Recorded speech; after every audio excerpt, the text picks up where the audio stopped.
மீனாட்சி அம்மன் கேட்டிருக்கேன். மாண்பு பேரவைத் தலைவர்களே, உங்களுக்கு என்னுடைய அட்வான்ஸ் கிறிஸ்துமஸ் வாழ்த்துக்கள், புத்தாண்டு வாழ்த்துக்கள். மாண்பு அமைச்சர் இந்த நலத்துறை அமைச்சர் அவர்களுக்கு உலக பிரசித்தி பெற்ற அருள்மிகு மீனாட்சி சுந்தரேஸ்வரர் திருக்கோயில் எப்பொழுது குடமுழுக்கு நடத்தப்படும்? வசுந்தராயர் மண்டபம் அது எப்பொழுது புதுப்பிக்கப்படும்? அதே நேரத்தில் அதனுடைய துணை கோயிலான எங்க செல்லூர் பகுதியில் இருக்கிற ஆப்பனூர்நாதர் கோயில் மாண்பு அமைச்சர் ஏற்கனவே கோரிக்கை பலமுறை சொல்லியிருக்கேன். அதுக்கு எப்பொழுது குடமுழுக்கு நடத்தப்படும் என்பதை மாண்புமிகு பேரவைத் தலைவராக மாண்புமிகு அமைச்சர் அவர்கள் தெரிவித்தார். மாண்புமிகு அமைச்சர் அவர்கள்.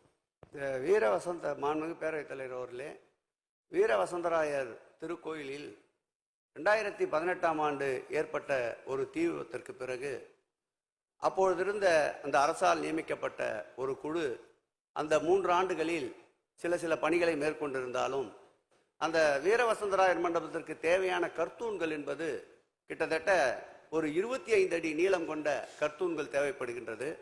அதற்குண்டான கல் ஒரே அளவில் கிடைப்பது சிரமமாக இருந்ததை மாண்புமிகு முதலமைச்சர் அவர்கள் கவனத்திற்கு கொண்டு சென்றவுடன் அரசினுடைய தலைமை செயலாளர் தலைமையிலே ஒரு கூட்டத்தை ஏற்பாடு செய்து கூட்டி தற்போது அந்த கல்லை எடுப்பதற்குண்டான அனுமதி வழங்கப்பட்டிருக்கின்றது.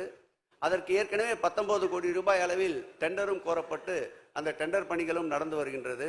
இந்த வீரவசந்தராயர் மண்டபத்தை ஒவ்வொரு இந்து சமய அறநிலையத்துறை ஆய்வுக் கூட்டத்திலும் மாண்புமிகு தமிழக முதல்வர் அவர்கள் கவனத்திற்கு கொண்டு வந்து அவரும் இதை தொடர்ந்து கண்காணித்து வருகின்றார். விரைவில் அதற்குண்டான பணி போர்க்கால அடிப்படையில் நடைபெறும். அவர் கோரிய அந்த ஐயனார் திருக்கோயிலுடைய குடமுழுக்கு பணியும் வெகு விரைவில் மேற்கொள்ளப்படும். மீனாட்சி அம்மன் திருக்கோயிலை பொறுத்தளவில் கிட்டத்தட்ட 63 பணிகள், அந்த 63 பணிகளில் 40 பணிகள் உபயதாரர்களால் மேற்கொள்ளப்பட்டு வருகின்றன.